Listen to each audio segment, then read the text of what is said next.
Okay, another installment of Ask Archie's Old Man, and this is from Craig Teal Jones, great fan and donator of the channel. He's donated a lot of presents to me, and he's been always very generous.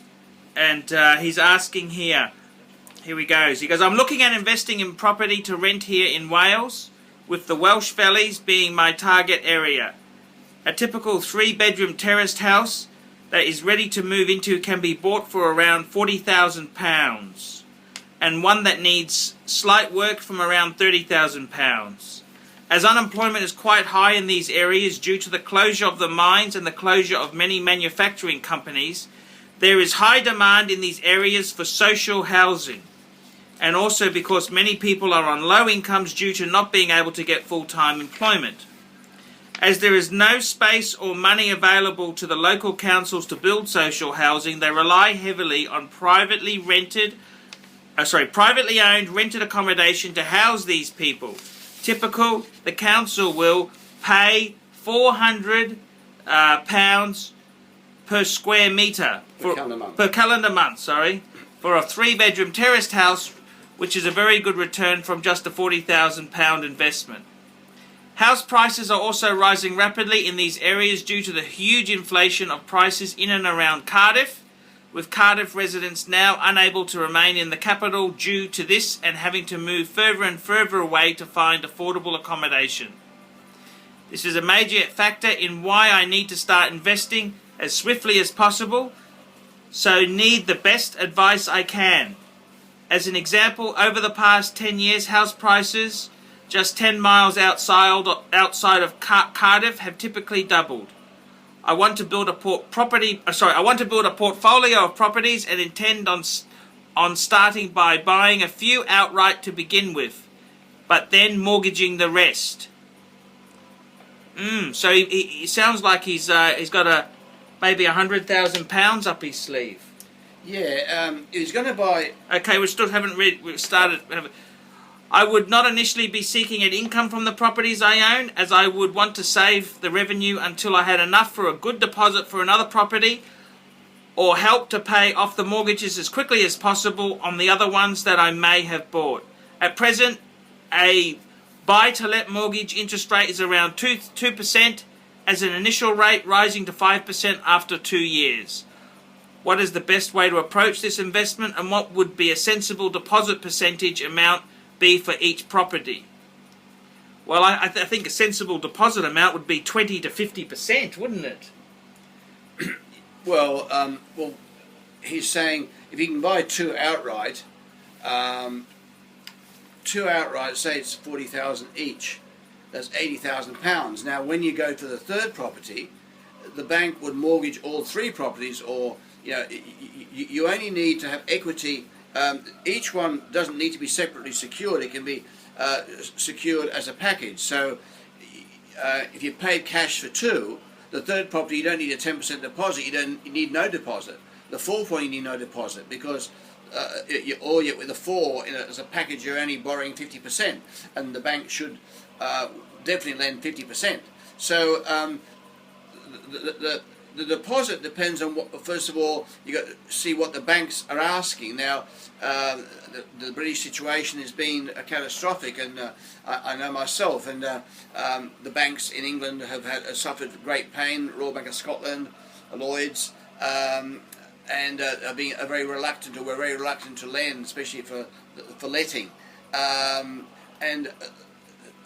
That's changing, and that's changing. They're starting to lend, and but how much deposit? First of all, you need to know what do they require. Do they require 10% deposit, or do they require 40% deposit? Hopefully, it's something like 10 or 15%. Now, then the question is, what should you do? Well, you've got to work out your cash flow. You work out what's the rent, what's the expenses, and if you can break even, that's fantastic. If you're not breaking even, well, hopefully you're earning £100,000 a year from other sources, which you can offset. Maybe in Australia you can offset the loss from one area against income from your other area. Wales, you say the town's dying and the mines are closing. Well, that would say if the towns are dying and mountains are closing, people are shifting out of the area, so prices will be depressed. Not. I mean, social housing. I mean, and so that's CHAVs, aren't they? CHAVs. You've heard that term, haven't you, in England? No, what's that? Council House Angry Violent. They're really angry fuckers, just nasty fuckers. They're human sewage. He wants to rent his house to human sewage. Well, if there's social housing. Social like housing isn't really that good. Those people. No offense, but they are nasty fuckers. They're lazy, nasty fuckers, aren't they? Yeah. You don't want them as fucking tenants. Social housing, they're losers. They're losers, aren't they? They're losers, aren't they? Well, what are they? What are they? They won't be able to pay the rent, perhaps. Well, the council agrees that, but I mean, you don't want to be in a situation where you own. Look, I think, you know what I think. You tell me what you think. Look, goes on to say here, he sent a very long email, but he says he doesn't want to be a gambling man where he owns 20 properties, all mortgaged to hilt, and interest rates change, and the empire collapses like a deck of cards. I want to build my portfolio as quickly as possible. Now, this is a fucking oxymoron. You have two factors. You got risk and return. Yeah. You want to do it sensibly? Yeah. You may, in 10 years' time, be wealthy, but it may not. There is no fucking guarantees. There is no guarantees in any of this shit. No. I mean, it's a bit of it is luck, isn't it? Yeah. You know, a bit of it is luck. There's no fucking guarantees. But with that said there, you want to build it as fast as you said that your father made good money out of it. And also, and now I can tell you now, just let me fill you in there. Craig Teal Jones, he recently sold, he had a second-hand Ferrari. I can guarantee the house will be a better investment than that Ferrari. He had a used Ferrari. Yeah. It's an older Ferrari, but it was still a Ferrari. And he very sensibly got rid of that. And look, I think in his case there, instead of buying... Look, I don't know, he hasn't told us how much money he's got. Yeah. Let me ask you this. Let's just answer a few scenarios. So what you're saying is it's not a bad idea, nothing wrong with it? It's a good idea because, for instance, just basic property, if you've got a 40,000 property and a 36,000 debt, you've got 4,000 equity, £4,000. Now, when things double, they've now doubled to 80,000. You still owe 36, so you've turned your 4,000 equity into 44,000 equity. That's how your dad made money. And that's fantastic. What you don't want is a 40,000 house to reduce down to 30,000 because the people there smash windows and don't pay rent. And I know I went back to my hometown of Huddersfield and I saw where I went to school, and some of those streets around the back there, really, people living there were vagrants. Were not very good. Windows were broken, didn't look after the place, obviously not working, can't pay rent, not very good. So what you want really... Let me ask this question here, okay? Let's look at it, okay? Instead of buying... Let me ask you a couple pieces of advice. There is no 100% answer, but let's look at a couple things. Yeah. Should he buy 3 cheapies or 1 really good house? What's a better move?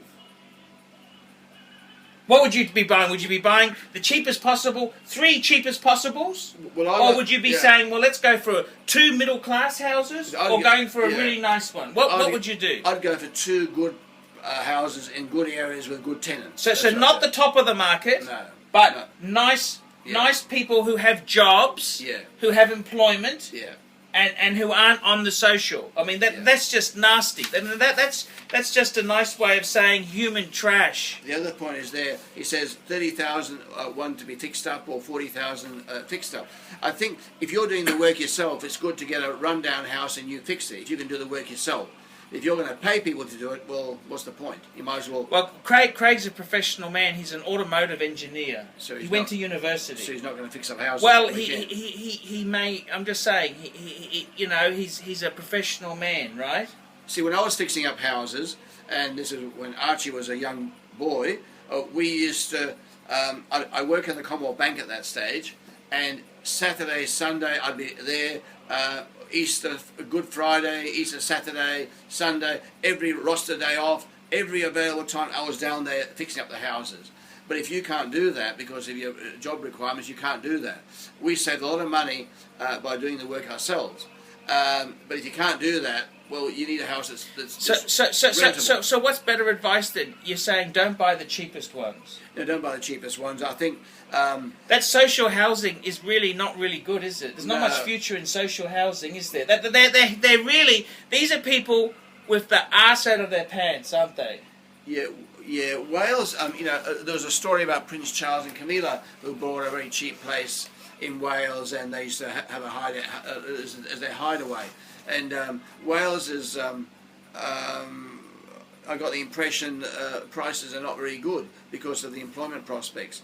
So I'd be looking probably industrial towns. Even, I've looked at Manchester, where my daughter lives at the moment. That is a very buzzing place. London, of course, but London might be too expensive for you. I even looked at Huddersfield, and there's some beautiful places and reasonably priced, but nice houses, and it can be let. This seems to be not that good a prospect, but if you want to take the risk, there must be some decent parts in Wales. Oh, there's some beautiful. It's not fucking all. Yeah, but he's talking about social. Yeah, there must be. Well, there are some very nice places in Wales, but I'd be buying good areas, good housing rather than crap housing, because if you get good houses, you're going to get good tenants. If you get substandard housing, you're going to have substandard tenants. They're going to damage the place. And if the place is dying or the area is getting worse, the real estate prices are going to drop, not rise. Like in the US, notoriously, you have a street where black people used to come in, burn a few houses, and the whole thing just was worth nothing. And yes, it's not the same in England, it's not the same in Australia. But if you've got poor people, desperate people, in desperate areas where... No offence to black people. We've got a few black people who watch the channel. Oh, yeah. No offence to the black people or the Muslims. No. Well, the president is... Obama is a black person, and he's doing very well.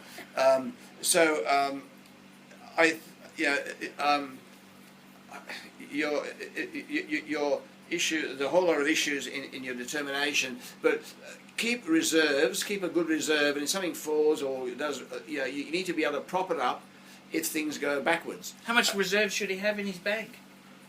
Well, if he's buying the 40,000 houses and he can pay outright, you need 20,000, 40,000 pounds would be fantastic, but 20,000 pounds as a reserve all the time, or something as a reserve being access to, sold some shares, or access to an overdraft, or some sort of facility which you can access if he needs the money.